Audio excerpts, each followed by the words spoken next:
ब्रह्मा जी ने वर दिया, बट वृक्ष के नीचे जो अपने पूर्वजों के लिए पिंडदान, तर्पण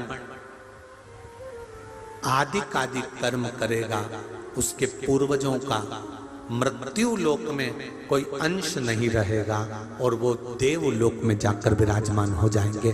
पितृलोक से उनकी मुक्ति हो जाएगी। पितृलोक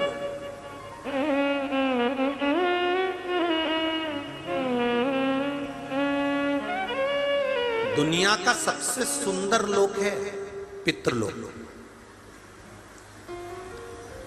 जितना बैकुंठ सुंदर है, जितना गौलोक धाम सुंदर है, उससे भी ज्यादा सुंदर है पितृलोक, जहां पर हमारे पूर्वज, हमारे पितृ रहते हैं। सबसे सुंदर।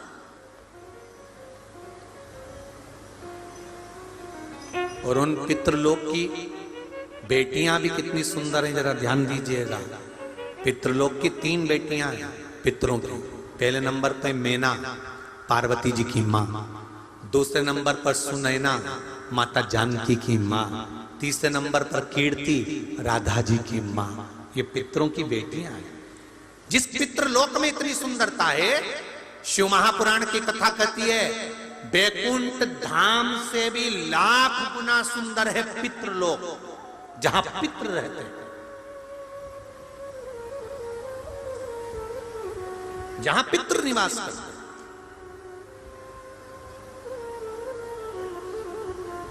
बहुत सुंदर था पितृलोक। और पितरों के देवता आर्यमा, माता अदिति के पुत्र, वो भी बड़े सुंदर। काय पे बैठते हैं? कौवे पर। दुनिया का सबसे सुंदर पक्षी, वो तो राष्ट्रीय पक्षी मोर को बना दिया, नहीं तो दुनिया का सबसे सुंदर पक्षी अगर कुछ था तो कौवा था। दुनिया का सबसे सुंदर पक्षी, एकदम सफेद। बगुले और हंस भी उसको देखकर जलते थे, इतना सुंदर था कौवा।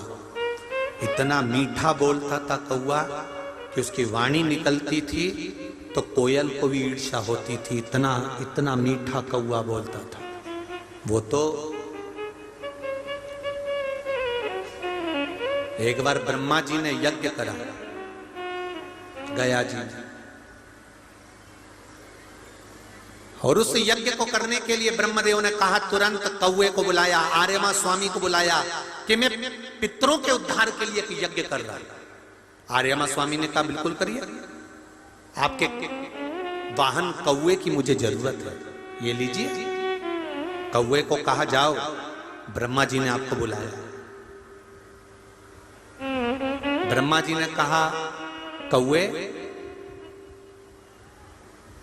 बैकुंठ के पीछे वाले द्वार पर कहीं अमृत का कलश छुपा हुआ है, तू बड़ा विद्वान है, तू जा सकता है, अमृत ला सकता है, पर मेरा निवेदन है कौवे, तू अमृत को लेकर मत आना, तू केवल अमृत का पता लगा कर आना कि अमृत रखा कहां।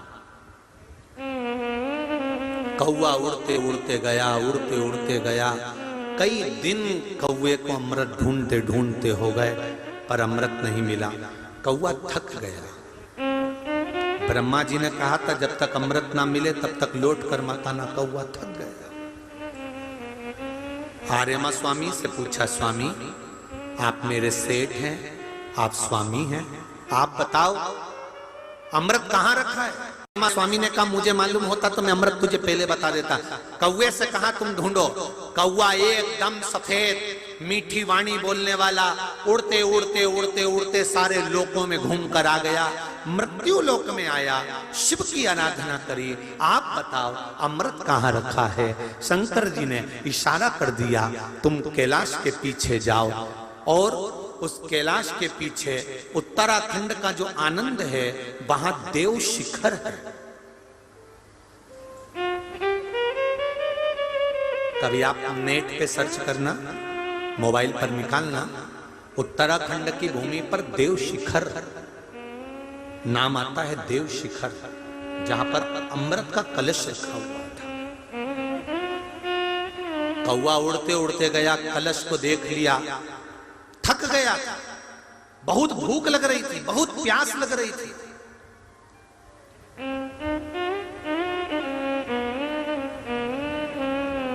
कौवे ने उस अमृत के कलश को देखा और उसमें से थोड़ा सा अमृत मुख में चोंच में रख लिया। चोंच में रखा, आया, ब्रह्मा जी से कहा प्रभु अमृत वहां रखा हुआ है। ब्रह्मा जी गए, अमृत का कलश लेकर आए। जैसे ही अमृत के कलश में से अमृत निकालकर ब्रह्मा जी गयासुर की छाती पर मलने लगे यज्ञ करने के लिए। इतनी देर में कौवे ने कह दिया ये अमृत को तो मैंने झूठा कर दिया। ब्रह्मा जी को क्रोध आ गया।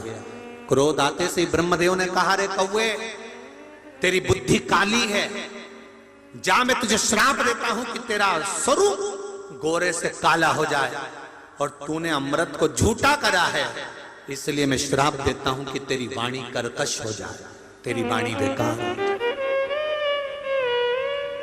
दुनिया का सबसे सुंदर पक्षी था कौवा, दुनिया का सबसे मीठा बोलने वाला पक्षी था कौवा, जिस पर पितरों के देवता आर्यमा बैठते थे, और पितरों के देव आर्यमा बैठकर अपने अपने पूर्वजों को उनके द्वार तक 16 श्राद्ध में पहुंचाते थे। 16 श्राद्ध।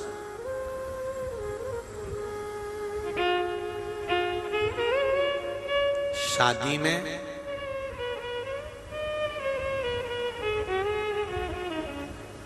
जब मंडप बनता है, आम के पत्ते, जामुन के पत्ते, बांस लगाकर जब मंडप बनाया जाता है, उस मंडप में जो मानक खंभ लगता है, उस मानक खंभ के अंदर जो चिड़िया लगती है, दुनिया के लोगों को लगता है कि वो चिड़िया लगी है, पर उस मानक खंभ के अंदर हमारे पूर्वज जिस कौवे पर बैठकर आर्यमा स्वामी के साथ आते थे, उस आर्यमा स्वामी का प्रतीक है वो मानक खंभ। इसलिए आज भी विवाह में मंडप होता है तो सबसे पहले पूर्वजों के नाम की ही, वहां पितरों के नाम की ही धूप का स्मरण होता है। अब यहाँ पर होता है कि नहीं होता वो नहीं मालूम, पर हमारे यहाँ आज भी उधर मालवा क्षेत्र में जब मंडप होता है तो मंडप में धूप दिलाई जाती है या मंडप की पूजन होती है, तो पूर्वजों के नाम से, पितरों के नाम से पत्थर रखकर, लिया रखकर उसकी पूजन कर कर फिर स्मरण करा जाता है पूर्वजों का, पितरों का। केवल पितर 16 श्राद्ध में, 16 श्राद्ध में ही नहीं पूजे जाते। जहां शादी का मंडप होगा वहां पूर्वजों का स्थान होगा, वहां पूर्वजों का स्थान। आर्यमा कौवे को श्राप दे दिया। सबसे सुंदर लोक है पितृलोक, बहुत सुंदर। पितर कभी भी उस पितृलोक से जाना नहीं चाहता। भगवान विष्णु बैकुंठ धाम में सबसे कम रहते हैं और सबसे ज्यादा भगवान विष्णु पितृलोक में रहते हैं। तुम्हारे जैसे ही हैं भगवान नारायण भी, कम है क्या? आपके रिश्तेदार अगर मिलने के लिए आए तो आप घर पे मिलोगे कि दुकान पे मिलोगे? अरे बोलो तो जम के।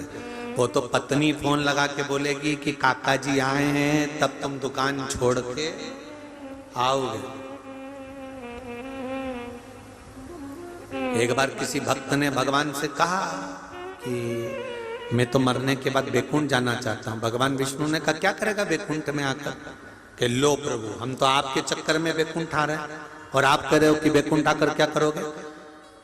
दुनिया के लोग कहते हैं हमें बैकुंठ जाना है, हमें बैकुंठ जाना है, हमें बैकुंठ जाना है, पर भगवान सूरदास जी अपने पद में लिखते हैं कहा कराऊं मैं बैकुंठ के जा, मुझे बैकुंठ नहीं जाना, मैं बैकुंठ जाके क्या करूंगा? तो किसी ने पूछा बैकुंठ क्यों नहीं जाना चाहते? सूरदास जी लिखते हैं बैकुंठ में जाकर मुझे करना क्या है, क्योंकि अगर मैं बैकुंठ जाऊंगा तो वहां पर एसी का रूम मिलेगा, डनलप के गद्दे मिलेंगे, सोना चांदी के कटोरे मिलेंगे, खाने के लिए 56 भोग मिलेगा, सब कुछ मिलेगा। लक्ष्मी जी भी बैकुंठ में मिलेगी, पर जिसके चक्कर में मैं बैकुंठ जा रहा हूं वो मुझे नहीं मिलेगा। सब कुछ मिल सकता पर भगवान विष्णु बैकुंठ में नहीं मिलेगा। किसी ने पूछा भगवान विष्णु से आप बैकुंठ में नहीं रहते? भगवान बोले नहीं नहीं नहीं, मैं बैकुंठ में नहीं रहता, बस रात्रि को सोने आता हूं, बाकी के समय कहां रहते हो? तो कहा मैं पितृलोक में रहता हूं। पितृलोक में क्यों? तो भगवान विष्णु कहते हैं जब संसार के मनुष्य, पृथ्वी पर रहने वाला मानव जब भगवान की कथा सुनता है तो मैं जो कथा सुनने के लिए पंडाल में जाकर बैठता है, भगवान विष्णु कहते हैं उनके घर के पितरों के कंधे पर मैं हाथ रखकर कथा सुनता हूं, इसलिए मैं पितृलोक में रहता हूं। बहुत भाग्यशाली हो आप सब। आपके घर के पितरों के कंधे पर भगवान विष्णु का हाथ। 1 बजे कथा चालू होती है और 4 बजे तक चलती है। 1 बजे से 4 बजे तक पितृलोक में भगवान विष्णु हम सब के पितरों के कंधे पर हाथ रखकर बैठते हैं कि तुम्हारे बच्चे शिव महापुराण की कथा करवा रहे हैं, तुम्हारे बच्चे शिव महापुराण की कथा करवा रहे हैं, तुम्हारे बच्चे भजन गा रहे हैं, तुम्हारे बच्चे पुण्य कर रहे हैं, तुम्हारे बच्चे सत्कर्म कर रहे हैं। ये हमारे घर के पितरों के कंधे पर भगवान विष्णु का हस्त कमल होता है। 3 घंटे आप कथा में रहते हो तो 3 घंटे मेरे नारायण आपके पितरों के कंधे पर हाथ रखकर आपको आशीर्वाद देते हैं। आशीर्वाद। पितृ बड़े खुश होते हैं, बहुत खुश। एक कथा आती है ना,